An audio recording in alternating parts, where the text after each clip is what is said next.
pessoal, Prof. Carol Fernandes na área agora para revisar Estatuto da Criança e do Adolescente, o famoso ECA. Como é que a FGV vem cobrando Estatuto da Criança e do Adolescente na prova da ordem? Gente, eu sei que muitos de vocês ignoram Estatuto da Criança e do Adolescente para a prova da OAB, mas são duas questõezinhas ali muito importantes. São duas questõezinhas que vocês não podem errar. Quantas vezes aconteceu de vocês ficarem por 38, 39, ou quantas histórias vocês sabem de pessoas que bateram na trave? Tá vendo? Se souber ECA, tem aí duas questões garantidas. Então vamos revisar o ECA começando pela lógica do Estatuto da Criança e do Adolescente. Porque quando a gente fala em Estatuto da Criança e do Adolescente, a gente fala de dois princípios importantíssimos. O primeiro princípio é o do melhor interesse da criança e do adolescente. Toda e qualquer questão que eu analisar sob o enfoque do princípio do melhor interesse da criança e do adolescente, se eu não souber especificamente a resposta, eu vou ser direcionado para a resposta mais provável. Por quê? Toda e qualquer situação do Estatuto da Criança e do Adolescente tem que ser analisada sob o prisma do seu melhor interesse. E o segundo princípio importantíssimo que nós temos que lembrar na hora da prova, e vejam que aqui eu não estou falando de 8 princípios para vocês lembrarem, eu estou pedindo que vocês lembrem só de 2, é o da absoluta prioridade. Se eu penso pelo prisma da absoluta prioridade e do melhor interesse, eu resolvo cerca de 80% das possibilidades de questões que a FGV me coloca. O que diz absoluta prioridade? Ora, todos os esforços da esfera pública e da esfera privada devem ser voltados para priorizar crianças e adolescentes. Então, eu tenho, obviamente, uma pirâmide de prioridades dentro do Estado brasileiro e dentro dessas prioridades eu tenho pessoas que têm absoluta prioridade, que são crianças e adolescentes. Todos os olhares, o primeiro esforço deve ser direcionado para a infância e adolescência. Dentro da absoluta prioridade das crianças e dos adolescentes, nós temos a primeira infância. A primeira infância tem mais prioridade ainda. Lembrem-se disso, dentro da absoluta prioridade tem uma categoria com mais prioridade ainda, que é a primeira infância, tá? Lembrando dessa lógica, nós vamos agora estudar alguns elementos do Estatuto da Criança e do Adolescente que possivelmente a FGV esteja de olho para cobrar de vocês. E a primeira coisa que eu quero ressaltar foi uma recente modificação, e eu digo recente porque ela é datada de 2021, mas que vem aparecendo muito na mídia, que é sobre a ampliação dos diagnósticos do teste do pezinho. Carol, o que o teste do pezinho tem a ver com o Estatuto da Criança e do Adolescente? Ora, olhem lá o artigo 10 do Estatuto da Criança e do Adolescente. Olhem lá o parágrafo 1º do artigo 10 do Estatuto da Criança e do Adolescente. Eu não disse para vocês que tem que ter absoluta prioridade?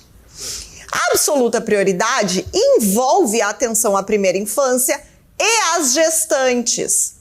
E aí lá no artigo 10 nós temos as obrigações que os hospitais e demais estabelecimentos de atenção à saúde de gestantes são obrigados a.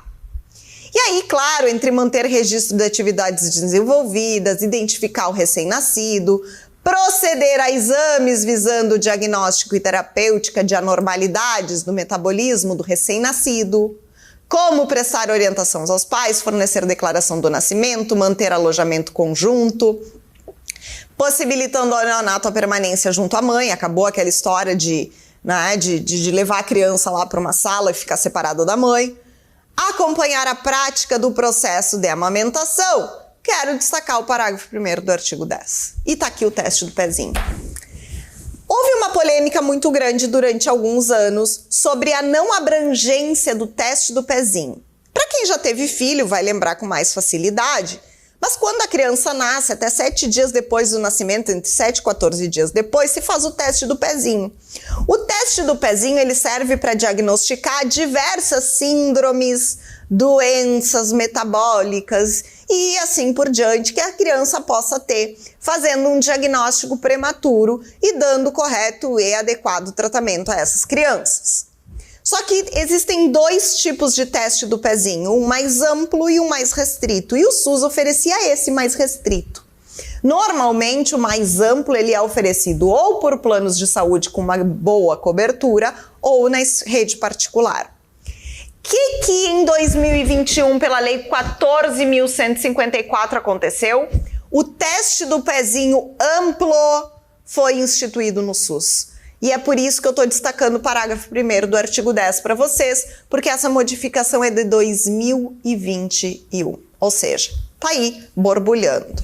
Os testes para o rastreamento de doenças no recém-nascido serão disponibilizados pelo Sistema Único de Saúde no âmbito do Programa Nacional de Triagem Neonatal, na forma da regulamentação elaborada pelo Ministério da Saúde, com implementação de forma escalonada, de acordo com a seguinte ordem de progressão. Etapa 1.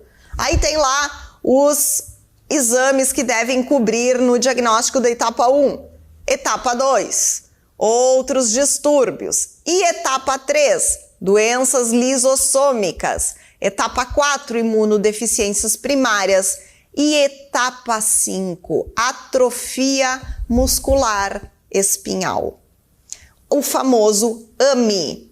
Por que digo famoso? Porque cada vez mais nós temos visto na mídia e nas redes sociais o diagnóstico do AMI, de crianças que têm o AMI, que precisam de acesso a tratamentos muitas vezes experimentais ou acesso a medicações muito arrojadas que precisam ser importadas ou dos Estados Unidos ou da Europa, porque não são fabricadas nem comercializadas no Brasil e que têm um custo elevadíssimo e um prazo muito curto para serem ministradas essas crianças com AMI para que produzam algum resultado significativo. E por isso eu trouxe essa alteração para vocês, porque agora é obrigação do SUS, de maneira escalonada, incluir o diagnóstico da atrofia muscular espinhal no teste do pezinho. Agora, passado essa primeira parte, esse aviso que eu queria dar para vocês dessa modificação do Estatuto da Criança e do Adolescente, que me parece muito importante, vamos lá para a colocação da criança em família substituta. Por quê? Porque a criança tem direito à convivência familiar e comunitária. Todo mundo sabe disso, está lá no artigo 227 da Constituição Federal.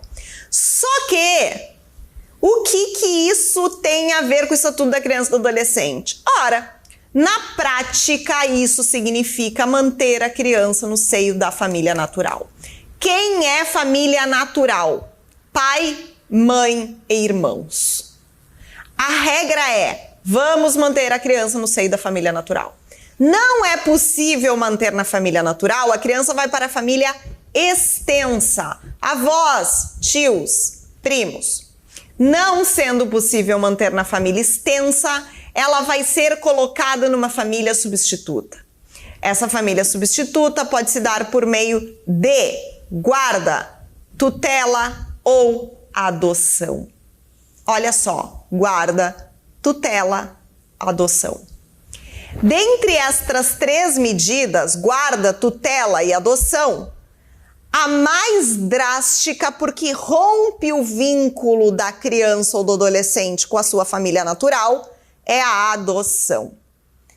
Para ser adotado, eu preciso antes passar por um processo de destituição do poder familiar, para que então o juiz possa proferir uma sentença constitutiva de adoção, gerando um novo vínculo familiar com um novo núcleo familiar, de modo que eu vou ter um novo pai, uma nova mãe, ou dois pais, ou duas novas mães, e assim por diante. Para também passar por um processo de adoção, eu não preciso necessariamente estar num programa de acolhimento familiar ou institucional. Eu posso estar sob guarda da família extensa que, infelizmente, não tem condições de me cuidar, por exemplo. Agora, se eu estiver num programa de acolhimento institucional ou familiar, porque eu só posso estar numa família acolhedora, tem que ter um prazo máximo de acolhimento. Olha só o que diz o parágrafo 1º do artigo 19, e esta modificação é de 2017. Toda criança ou adolescente que estiver inserido em programa de acolhimento familiar ou institucional, primeiro, não vai ficar mais do que 18 meses lá, podendo, obviamente, esse prazo ser prorrogado por comprovada necessidade, mas terá sua situação reavaliada no máximo a cada 3 meses. 3 meses, de 3 em 3 meses, uma equipe multidisciplinar vai emitir um relatório falando sobre a situação daquela criança, 3 em 3 meses, tá? E sempre vai decidir de forma fundamentada sobre a possibilidade ou de reintegração na família natural ou de colocação em família substituta, qualquer uma das modalidades do artigo 28, ou seja, guarda, tutela ou adoção. Então vejam que o programa de acolhimento, isso está lá no parágrafo 2º, não vai durar mais do que 18 meses, a não ser que tenha uma necessidade comprovada, e olhem o que aparece aqui, superior interesse. Ou seja, Carol, eu não lembrei que eram 18 meses, mas dizia lá que a criança estava há 3 anos. Olha, se há necessidade comprovada, dado seu superior interesse, melhor interesse da criança ou do adolescente, vai ser permitido. Nós sabemos que a realidade é que as crianças vivem anos, às vezes a sua juventude inteira, até os 18, quando tchau, o estado dá tchau, e a criança, esse adolescente, agora adulto, até pode ser integrado em algum outro serviço assistencial, mas ele não está mais sob acolhimento institucional, tá? Então, vejam que, pela lógica, Carol, a criança ou adolescente está em acolhimento institucional. Quais são as providências que devem ser tomadas? De 3 em 3 meses, a equipe multidisciplinar vai emitir um relatório. De 3 em 3 meses. No máximo, o prazo que essa criança vai ficar são 18 meses, 1 ano e meio. De 3 em 3, a situação dela vai ser reavaliada. Prioridade, reintegrar ela na família natural. Esses pais podem estar com o poder familiar suspenso. Esses pais podem ter perdido provisoriamente a guarda. Esses pais podem não ter sequer condições financeiras de manter aqueles filhos. Podem estar em situação de drogadição, podem ter sido internados. E essa criança está em acolhimento institucional. Então vejam que vários motivos levam a acolher uma criança ou um adolescente institucionalmente, não necessariamente para fins de adoção. Então, esses relatórios devem sempre, em primeiro lugar, avaliar a possibilidade de reintegrar a criança ao seio da família natural. Não havendo a possibilidade da família natural, aí sim vai ser incluída em serviços e programas de proteção, apoio e promoção. E aí a gente pode ver a família substituta, né? Podemos ver a família acolhedora ou uma instituição de acolhimento, tá? Mesmo que a criança esteja em situação de acolhimento institucional ou de família acolhedora, vai ser garantida a sua convivência com pai e mãe, ainda que pai e mãe estejam em situação de privação de liberdade. Estão presos, garante-se o direito de convivência da criança e do adolescente com pai e mãe privados de liberdade. E aí essa convivência tem que ser promovida pelo responsável, que pode ser o Estado, a entidade responsável pelo acolhimento, a casa lar, enfim, ou ainda a família acolhedora, tá? Aí olhem só o que diz o parágrafo 5º do artigo 19. Será garantida a convivência integral da criança com a mãe e adolescente que estiver em acolhimento institucional. Se uma mãe adolescente tiver um filho, ou seja, uma adolescente tem um filho e ela está em acolhimento institucional, ela ficará integralmente com a sua criança. A mãe adolescente ficará integralmente com a sua criança, ela não será afastada do seu filho. E se ela vier a ser adotada, ela será adotada junto com o seu filho. Não se separa mãe de filho. Essa é a regra principal. E ela deve ser acompanhada por uma equipe multidisciplinar que vai orientá-la nessa maternidade precoce, tá? E é aqui no 19A que fala da possibilidade que as mães têm de entregarem os seus filhos para adoção. Isso não é crime, isso não é delito, isso não é ilícito, desde que aconteça nos termos do Estatuto da Criança e do Adolescente. Como é que acontece? A mãe gestante pode manifestar o seu interesse em entregar o seu filho para adoção antes ou logo depois do nascimento. Quando ela manifesta esse interesse, ela é encaminhada para a Justiça da Infância e da Juventude. Ela é, em primeiro lugar, ouvida por uma equipe multidisciplinar. É uma equipe que deve ser treinada para essas situações. Essa equipe entrega um relatório para a autoridade judiciária, porque eles têm que considerar se essa mãe, por exemplo, não está em situação de depressão pós-parto, se ela não está sob efeito do puerpério, porque isso pode influenciar diretamente na tomada dessa decisão. De posse desse relatório, o que vai acontecer? Essa autoridade judiciária vai determinar o encaminhamento dessa gestante ou dessa mãe para a rede pública de saúde para ser acolhida, para receber um atendimento especializado. E aí vai se proceder, antes de entregar a criança e disponibilizá-la no Cadastro de Adoção Nacional de Adoção, vai se buscar a família extensa. Para quê? Para saber se a família extensa não tem interesse em acolher essa criança por meio de guarda. Só que vejam bem, não se fica eternamente na busca da família extensa. Tem um prazo previsto em lei e o FGV adora esses prazos quando se trata de ECA. São 90 dias. Por 90 dias, a equipe de assistência social vai procurar essa família extensa. Esse prazo poderá ser prorrogado por um igual período. Então, por no máximo 6 meses, se procura família extensa. Se o genitor, família natural, não tem intenção de reconhecer a paternidade ou de ficar com a criança, e não haver outro integrante da família extensa apto ou com o interesse de ficar com aquela criança, de receber a guarda, a autoridade vai decretar a extinção do poder familiar e encaminhar essa criança ou esse adolescente para o Cadastro Nacional de Adoção, tá? Se for por ocasião de nascimento e mãe e pai manifestarem o desejo de entregar a criança à adoção, e isso já foi questão de prova na FGV, eles farão essa manifestação da vontade em audiência. E aí isso diz lá no parágrafo 5º do 19A.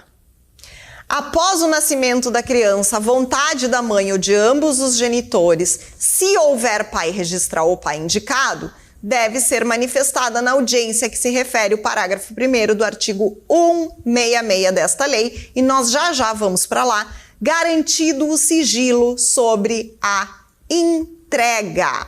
Aí vejam só, quando eu vou lá para o 166, eu tenho a seguinte situação.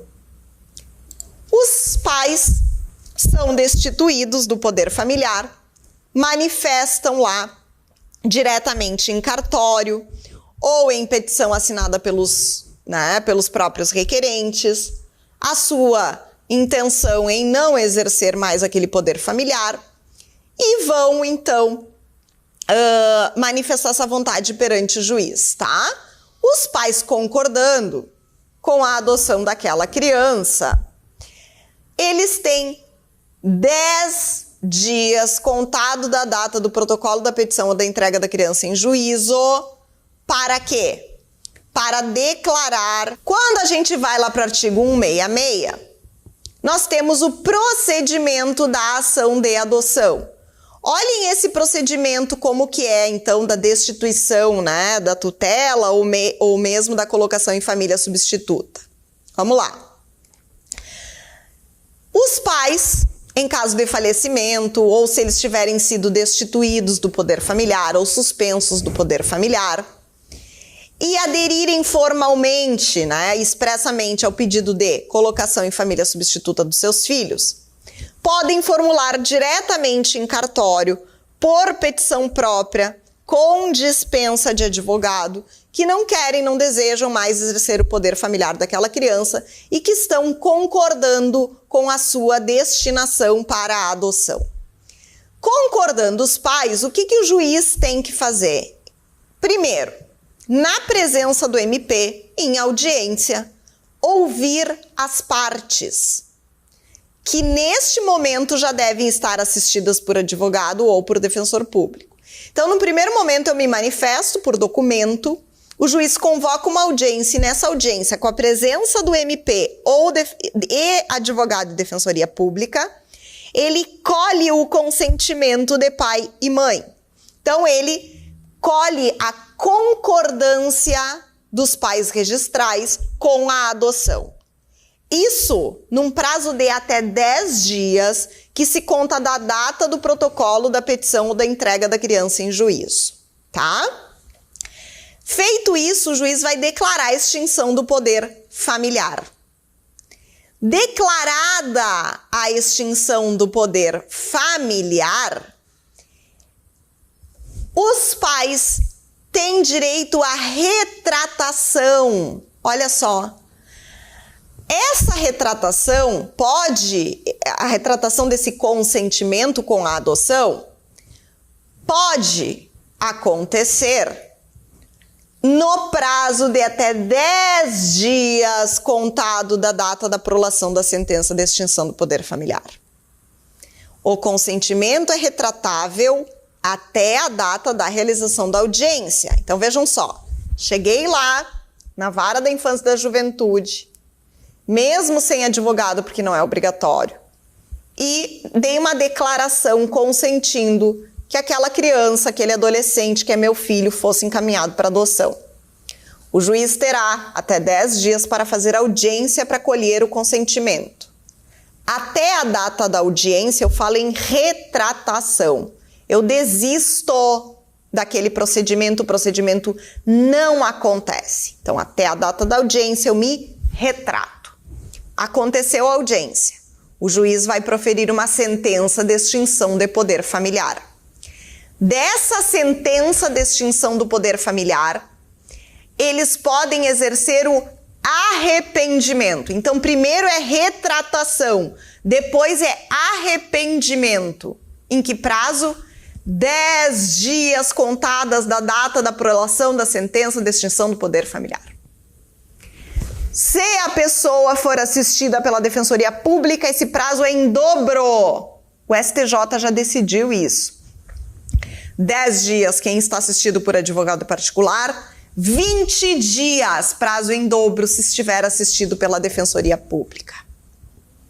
E mais, não existe consentimento antes do nascimento. O consentimento deve ser colhido após o nascimento da criança, tá? Muito bem. Sobre os requisitos da adoção, não custa lembrar. Para adotar, eu tenho que ser plenamente capaz. Eu tenho que ter 18 anos ou mais. Então, além da plena capacidade, eu tenho que ter 18 anos ou mais. Vejam só, além de ter 18 anos ou mais, eu tenho que ter uma diferença de no mínimo 16 anos com a criança ou adolescente que eu estou pretendendo adotar. A adoção, ela pode ser unilateral, feita pelo padrasto, pela madrasta, ainda que hoje isso tenha caído em desuso, porque se usa o reconhecimento da parentalidade socioafetiva, que é muito mais simples. Mas ela também pode ser feita por um solteiro.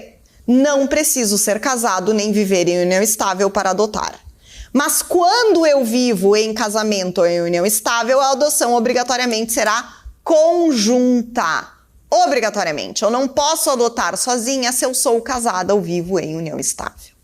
Uma exceção é a seguinte: eu estou em união estável, eu estou casado e me separo ou divorcio no curso do processo de adoção. Isso inviabiliza a adoção? Não, não inviabiliza. Desde que haja consenso sobre a guarda e a convivência e que o período de convivência com a criança tenha iniciado na constância do matrimônio. Sendo assim, poderá ocorrer a adoção conjunta. Não sendo assim, um dos dois vai ser excluído do processo de adoção. Lembrando, é claro, que a adoção é uma medida excepcional e irrevogável. Não adianta se arrepender da adoção. Prolatada a sentença que constitui o vínculo familiar, a adoção é irrevogável. Carol, e aquilo que estão falando de danos morais por desistência da adoção? Isso é quando acontece o seguinte, a criança já está sob a guarda da pretensa família e a família devolve a criança antes do processo de adoção. Pode, havendo razões, ser fixada alguma espécie de dano. Mas o que o STJ vem decidindo é dano moral e dever de alimentos quando os pais adotivos são destituídos do poder familiar, porque eles dão causa à destituição do poder familiar como artifício para a desistência da adoção. Como ele é uma decisão irrevogável, o que eles fazem? Eles perdem o poder familiar, eles dão causa à perda do poder familiar para que essa criança ou adolescente volte para o acolhimento institucional. Nesses casos, o STJ tem fixado o dano moral, tá? Agora, como que funciona a questão da convivência e dos prazos, né, de convivência, gente? Vamos lá. A adoção, ela deve ser sempre precedida de um período de convivência, né? Lembrando que a adoção, sempre que se tratar de adolescente, ou seja, de pessoa com 12 anos de idade, deverá se colher o consentimento dessa pessoa de 12 anos ou mais, desse adolescente, tá? Mas então, toda e qualquer adoção, ela deve ser precedida por um estágio de convivência. O estágio de convivência, ele dura no máximo 90 dias. No máximo. Observado sempre a idade da criança e do adolescente e as peculiaridades do caso concreto. Existe a possibilidade de se dispensar o estágio de convivência? Sim, quando a criança já estiver sob a tutela ou sob guarda legal, a guarda legal do adotante, por um tempo suficiente que seja possível ter se criado ali um vínculo, né, de afeto e de afinidade. A mera guarda fática não autoriza por si só a eliminação do estágio de convivência. Gente, prazo máximo de 90 dias. Esse prazo pode ser prorrogado? Sim. Por igual período mediante decisão fundamentada da autoridade judiciária. Então, é estourando 180 dias. É prazo máximo de 90, estourando 180. Por decisão justificada. Na adoção internacional, e eu já vou explicar as peculiaridades dela, já nos encaminhando aqui para o fim da nossa revisão, o estágio mínimo de convivência é de 30 dias e máximo de 45. Carol, por que a metade da adoção nacional? Porque o estágio de convivência da adoção internacional deve acontecer integralmente em solo brasileiro, em território brasileiro. Portanto, para não inviabilizar essa adoção, porque esse casal que reside no exterior vai ter que ficar no Brasil, para não inviabilizar a adoção, ela é de 30 a 45 dias. Agora, pode ser prorrogado? Sim, por decisão fundamentada por igual período, uma única vez. Então, será no máximo de 90 dias, tá? Entre 30 e 45 dias, prorrogável por uma única vez em decisão fundamentada. Mas, Carol, o que é a adoção internacional? É a última alternativa de adoção. Quando nós não temos possibilidade de colocação dessa criança numa família que resida no Brasil, não importa a nacionalidade de pai e mãe, o que diz se a adoção é nacional ou internacional é o local de domicílio da família. Então, se os candidatos à adoção residem no Brasil, a adoção é nacional. Se residem no exterior, podem ser brasileiros. A adoção será internacional. Então, quando eu elimino as possibilidades de adoção nacional, eu passo para a adoção internacional, eu vou para o cadastro internacional, que obedece a toda uma ordem de documentação e de cadastro em órgãos internacionais mediante cooperação. Chamo esse casal, essa família, esse núcleo familiar, que está nessa lista de espera, nesse cadastro internacional, quando eu não tenho mais alternativas de colocação na família nacional, e aí faço o quê? Estágio de convivência em solo brasileiro. constitua a adoção e essa família pode ir embora do Brasil. A adoção internacional não se refere à nacionalidade dos adotantes, e sim ao seu domicílio. Gente, espero que tenha contribuído com o estudo de vocês, com essa revisão. Espero que um desses temas revisados caia na prova. Desejo a vocês todo o sucesso do mundo. Fico à disposição para qualquer dúvida que podem ter lá nas redes sociais da Verbo e lá no meu Instagram, @profcarofernandes. Nos vemos no dia da prova, caso façam a prova aqui em Porto Alegre. Até mais, um grande abraço.